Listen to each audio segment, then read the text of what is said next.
svete Terezije Avilske, svete Terezije Velike. In če pomislimo na njo, oziroma če se malo tudi poglobimo v njeno življenje, v tem, kar je naredila, lahko rečemo, da težko je katera žena v zadnjih 400 letih tako zaslovela in tako močno vplivala na duhovni razvoj Evrope, kakor karmeličanka sveta Terezija Velika. Povzpela se je do izrednih višin krščanske popolnosti in mističnega združenja z Bogom. In ko tako govorimo o njej, ko tako hvalim, si morda predstavljamo neko resno žensko, osredotočeno na Jezusovo trpljenje in na spokorno življenje. In vsekakor to drži. Prav gotovo je bližina z Bogom pomagala globoko začutiti to popolno Jezusovo daritev iz ljubezni na križu. To, da bližina z Bogom je prinašala predvsem veliko veselja. In na to bi rada se osredotočimo. A mi bližina z Bogom prinaša veselje? Moralo bi, ne? Torej, vidimo, kako lahko z zgledom svetnikov nekako si odpremo še bolj vrata za to milost, veselje v Bogu. Torej, bi lahko rekli, če pogledamo na življenje svete Terezije Avilske, svete Terezije Velike, da kljub telesnim bolečinam, raznim boleznim, ki jih je imela, in kljub preizkušnjam v odnosu z ljudmi, ki so jo odklanjali v določenih trenutkih, so jo kar zaradi tega zaradi delovanja duha v njenem življenju, zaradi smernic, ki si jih je zadala in po katerih je hotela voditi tudi druge, so jo nekateri odklanjali, znotraj najbližjih, tudi v cerkvenih krogih, so jo nasprotovali in jo preganjali. Kljub vsem tem stvarem je zaradi bližine z Bogom v njej prevladovalo veselje in zelo trezen pogled na krščansko življenje. Mi imamo razne predstave, kakšno bi moglo biti krščansko življenje, naše krščansko življenje, in vidimo torej pri njej zelo trezen pogled, tako da je bila sposobna reči, gledajte, zapomnite si to, kaj je bila sposobna reči: resnobne pobožnosti in čemirnih svetnikov, reši nas, o Gospod. Torej, in tukaj lahko rečemo tudi za nas, če kdajšenkrat smo podobni kakšnemu čemirnemu svetniku, rečemo, Bog, reši nas sami sebe, takšne drže, ali pa resnobne pobožnosti, ampak seveda, to ne pomeni, da je bila neobčutljiva do trpljenja ljudi, ki so prihajali k njej.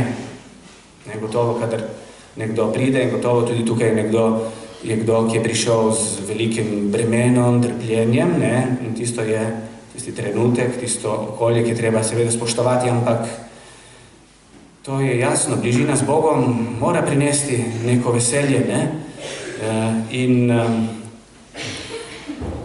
če pogledamo na njo in tudi na druge svetnikov, je prav to veselje, ki so ga imeli, prihajalo iz te bližine in iz pogleda na življenje, ki jim ga je prinesla vira. Običajno so v življenju ti svetniki, sveta Terezija in drugi, udejanjali iskreno hrepenenje po hoji za Bogom, zato so odkrili veselje. Svetniki so znali gledati na stvari skozi prizmo prihodnosti, znali so se smejati tudi nesmislom življenja, kolikokrat se srečamo s takimi čudnimi situacijami in lahko, se zagrenimo ali pa tako se nasmejemo raznim nesmislom življenja in so vselej zaupali v Boga. Večinoma so bili samozavestni možje in žene, ki so se pogosto spopadali z velikimi preizkušnjami v življenju. Mnogi so doživeli tudi pretresljivo spreobrnenje in prav zaradi tega so stvarno se zavedali svojih napak in šibkih točk in so prihajali zelo pogosto v stik z ljudmi, ki so tudi sami hudo trpeli. Tako so svetniki zelo pronicljivo, globoko gledali na življenje, kar je pomenilo, in to tudi zelo pomembno za nas, da so resne stvari jemali resno, manj resne pa manj resno. Dostikrat jemljamo resno stvari, ki ni potrebe, da jemljamo resno. tiste resne stvari, ne, to ljubezen do Boga, do bližnjih, spoštovanje, ki dostikrat naš svet, v katerim živimo, ne jemlje resno, tiste pa moramo vzeti resno. Torej, lahko rečemo, da čeprav pogosto živimo vero smrtno resno, marsikateri svetnik nam kaže drugačno pot. Večina svetnikov torej so bili moški in ženske, ki so jih drugi radi imeli. In kaj mislite, so jih imeli radi zato, ker so bili čemirni? Ne, zato, ker so bili veseli, so se znali veseliti, tako tudi pohecati z raznih situacij. In takšni svetniki, predvsem tisti, ki so ustanovili kakšne redovne skupnosti, a mislite, da bi drugi ljudje, da so hoteli priti živeti z njimi, ker so bili tako resni in čemirni? Ne, ker so bili veseli, so znali prinašati neko upanje, neko veselje, ki je izhajalo iz te bližine z Bogom. Torej, bistvo vire, celo v katekizmu piše, v našem tako resnem katekizmu, ne, katekizem ponavadi vedno povisimo nekaj resnega, ampak gledajte, kaj piše. Pravi, da zaklad vrednot, ki ponuja modrost za krščansko življenje, ne, torej, taka modrost daje človeku najti razlog za to, da živi v veselju in vedrem humorju celo sredi hudih trdot življenja. Ne, torej moramo najti to pot. In tudi Pavel VI, drugače je bil zelo tak nazune, pač, kar pravijo, ne, resen človek, ampak je napisal eno zanimivo apostolsko spodbudo, zelo pozabljeno, in sicer gaudete in domino, torej veselite se v Gospodu. In to je bila taka apostolska spodbuda o krščanskem veselju. Dotakni se je te razlike, spraševal se je, zakaj je v tej naši kulturi obilja na Zahodu, kjer nas marsikaj lahko zadovolji, če pomislimo bogatstvo, čista voda, lahko dostopna hrana, medicinski dosežki, tehnološki napredek in še marsikaj drugega, tako malo veselja. Po besedah papeža Pavla VI je razlog za to, da ne vemo, kaj je v resnici veselje. To protislovje in težava pri doseganju veselja se danes zdita posebej pereča. Torej, če pomislimo na to tehnološko družbo, tej tehnološki družbi je uspelo pomnožiti priložnosti za užitek, vendar nad vse težko ustvarja veselje. Zakaj? Ker veselje prihaja iz drugega vira. Ne pride z neke mašince, z nekega stroja, z nekega aparata, prihaja iz globin. Vendar ni treba biti strokovnjak za razne tudi druga verstva, da vidimo, da je vesel vsak, ki resnično v stiku z Bogom. Pomislite, ne vem, tudi na kakšne ljudi, ki ste jih spoznali, starejše, spomnite se kakšnega svetega človeka v svoji družini ali globoko poduhovljenega prijatelja ali vernega sodelavca. Spomnite se ljudi, katerih življenje v polnosti uteleša njihovo viro, ker so blizu Boga, ali niso ti bili ponavadi polni nekega veselja, takega spoštljivega, globokega veselja. In glede tega veselja je zanimivo, kaj piše v knjigi preroka Izaija, da tudi Bog je rad vesel, ampak ne kar tako.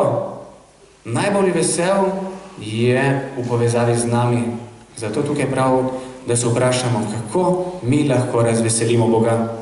Torej, v knjigi preroka Izaija piše, Gospod bo imel veselje nad teboj. A ima veselje nad menoj, tako kot sem?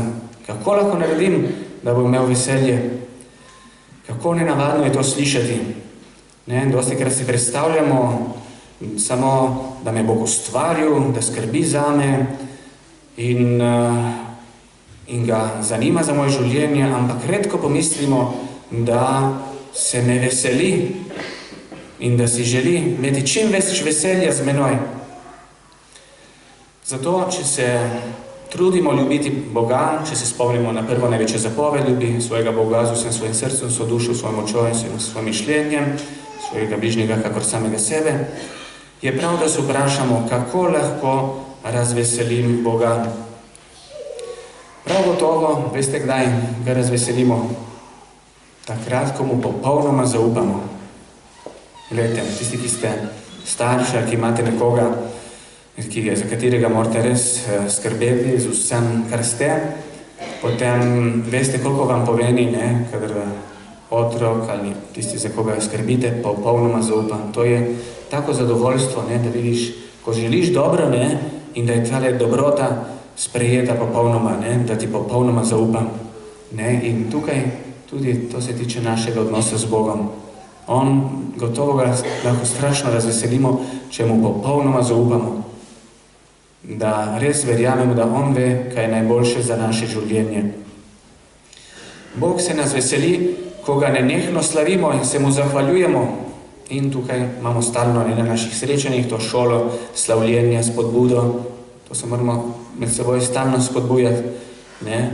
Le malo stvari nas, tudi če pomislimo na nas, v našem življenju vsakodnevno nas razveseli, tako kot če nas kdo iz srca pohvali ali ceni.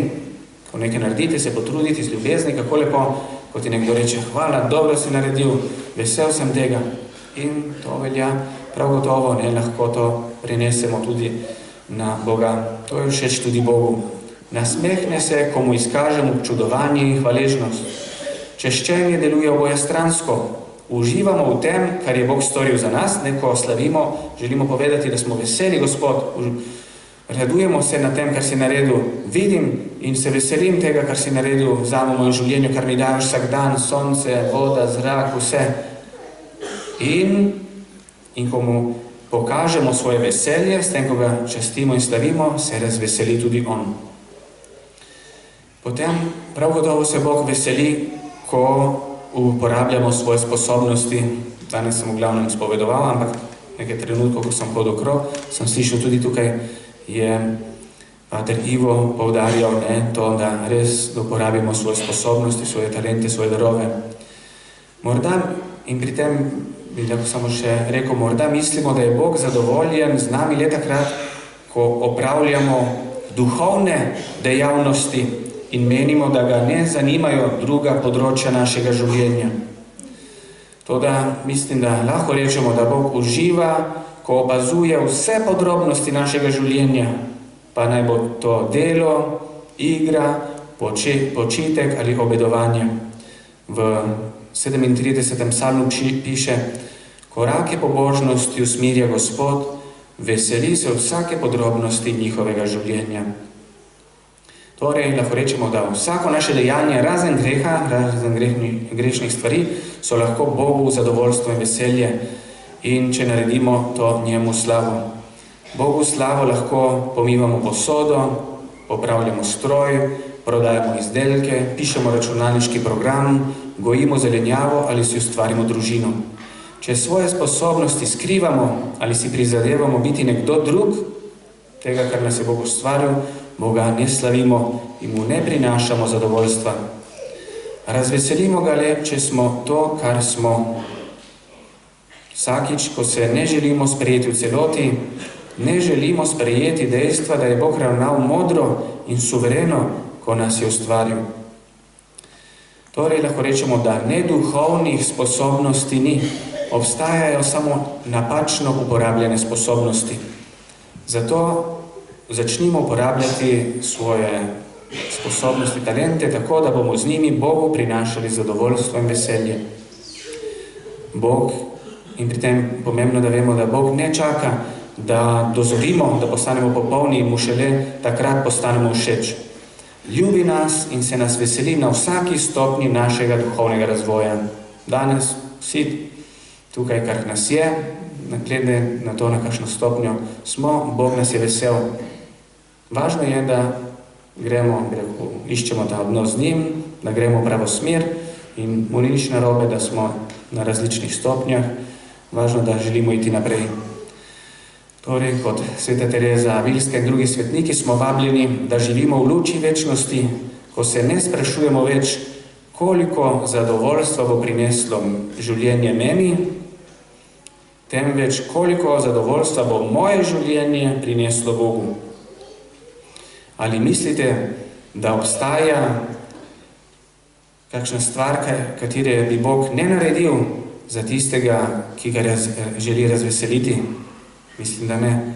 Če ga želimo razveseliti in bi lahko rekli vsem izpolnjevati njegovo voljo, bo Bog naredil tisto, kar je potrebno, da ga bomo razveselili in da bomo imeli modrost spoznati njegovo voljo in jo tudi uresničiti.